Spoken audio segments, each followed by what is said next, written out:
बिस्मिल्लाहिर्रहमानिर्रहीम। आज का जो हमारा टॉपिक है वो नॉन इन्वर्टिंग ऑपरेशनल एम्पलीफायर है। तो ये हमने डायग्राम बनाई है, तो हम आज इस सर्किट का एनालिसिस करेंगे। सर्किट का एनालिसिस करने से पहले ये डायग्राम को समझना बखूबी ज़रूरी है कि नॉन इन्वर्टिंग एम्पलीफायर में ये सर्किट किस तरह सेटअप किया होता है। इसमें हम नॉन इन्वर्टिंग ऑप एम्प पे हम डायरेक्टली इनपुट अप्लाई करते हैं नॉन इन्वर्टिंग इनपुट को। जो आउटपुट है उसको फीडबैक कर दिया जाता है वोल्टेज डिवाइडर सर्किट के ज़रिए। ये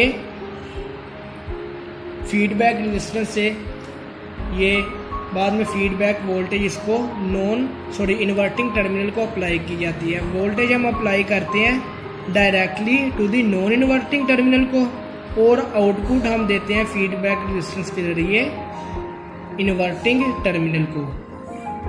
क्लियर इधर तक? तो अब ये देखिए, इधर अगर हम ये एक वोल्टेज डिवाइडर सर्किट है, तो अगर हम इधर वोल्टेज डिवाइडर रूल लगाएं तो हमारे पास जो VF की वैल्यू आएगी वो आ जाएगी आपके पास VF is equal to RI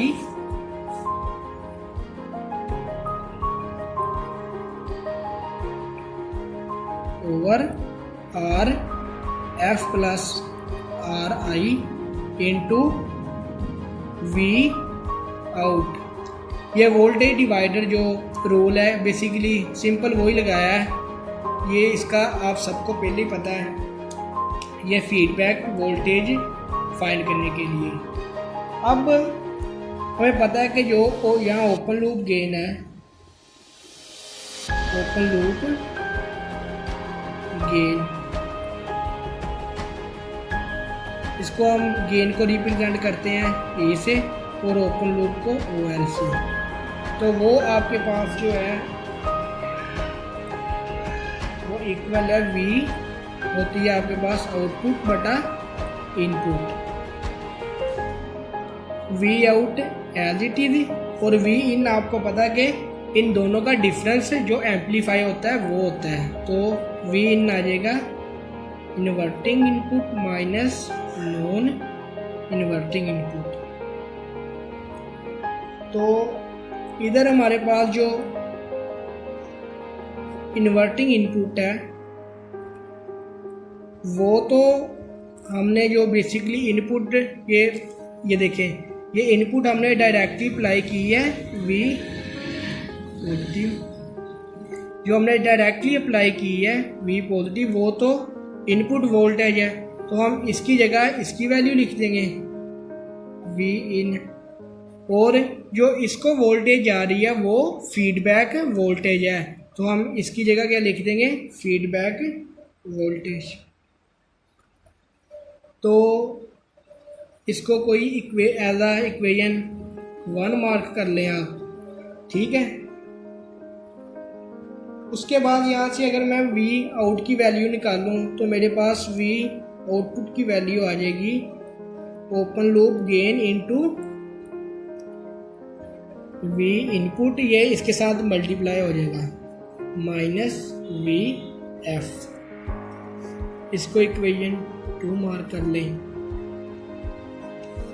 इसके बाद जो अटेनुएशन फैक्टर है आप पहले पढ़ चुके हैं। अटेनुएशन फैक्टर जो है इसको हम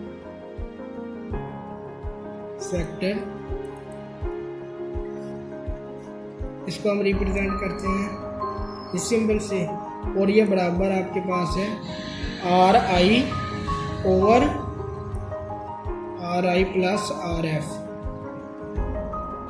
इसको इक्वेशन 3 मार्क कर लें। अब इन वैल्यूज को पुट करना है इक्वेशन नंबर 2 में,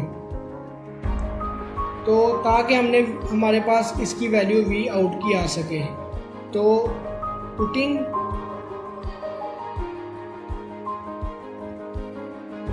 द वैल्यू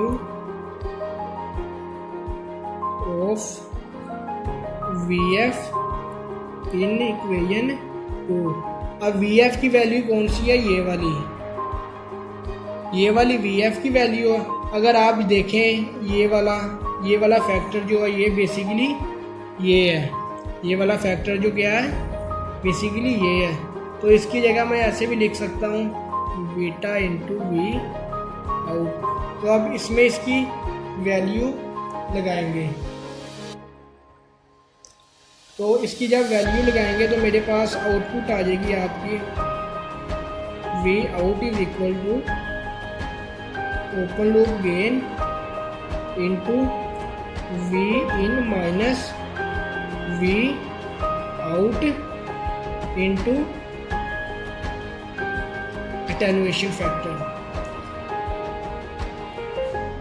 इसके बाद हम सिंपल अलजेब्रिक ऑपरेशन अप्लाई करके वी आउट को सेपरेट आउट कर लेंगे और हमारे पास वैल्यू इस तरह कुछ आ जाएगी open loop gain into V in minus open loop gain into attenuation V out.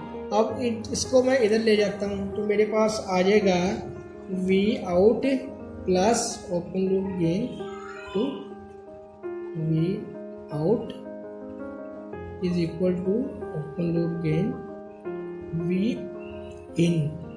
अब इनमें से कॉमन आ गया output voltage plus 1 UL attenuation factor open loop gain into V in. तो मेरे पास ये वैल्यू आ गई। अब मैं इसको इसके नीचे डिवाइड कर देता हूँ वी इन और ये ओपन लूप गेन इधर ही रह गया और ये वाला फैक्टर इसके नीचे आके डिवाइड हो गया।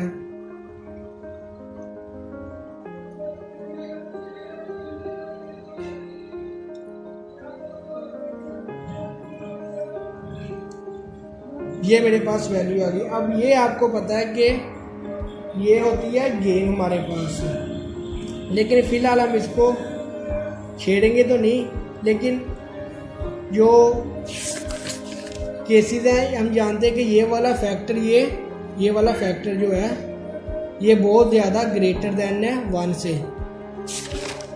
कहने से मुराद ये है कि जो beta into attenuation factor into open loop gain है ये वेरी वेरी ग्रेटर देन है 1 से। सो हमारे पास V out over V in जो आ जाएगी वो आ जाएगी आपके पास open loop gain into beta approximately, क्योंकि हमने अप्रोक्सीमेटली बात कर रहे हैं क्योंकि ये बहुत ज़्यादा ग्रेटर है 1 से, तो हम ये अकेला ही फैक्टर लिख देंगे।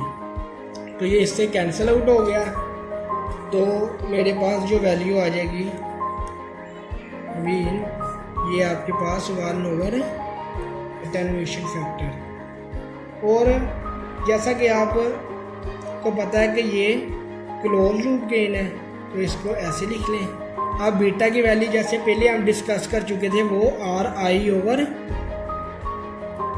Input resistance plus feedback resistance, तो ये ऊपर जाएगा तो ये आपके पास आ जाएगा RI plus RF over RI।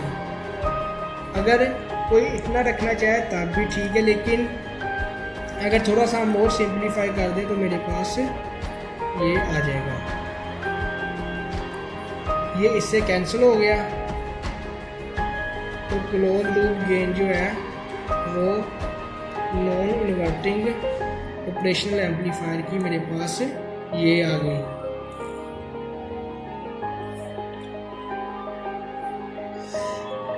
ये दोबारा एक दफ़ा देख लें, ये एक दफ़ा दोबारा देख लें। ये मेरे पास सर्किट है नॉन इन्वर्टिंग ऑपरेशनल एम्पलीफायर का।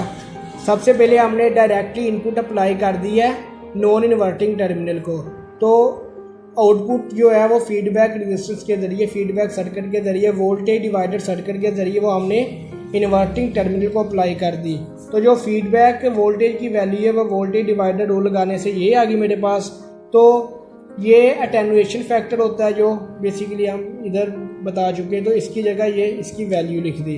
उसके बाद जो ओपन लूप गेन है वो आपको पता है कि आउटपुट वोल्टेज बटा इनपुट वोल्टेज, आउटपुट वोल्टेज तो यही है, जो इनपुट वोल्टेज है वो आपको पता है कि इन दोनों का डिफरेंस है, वो लिख दी।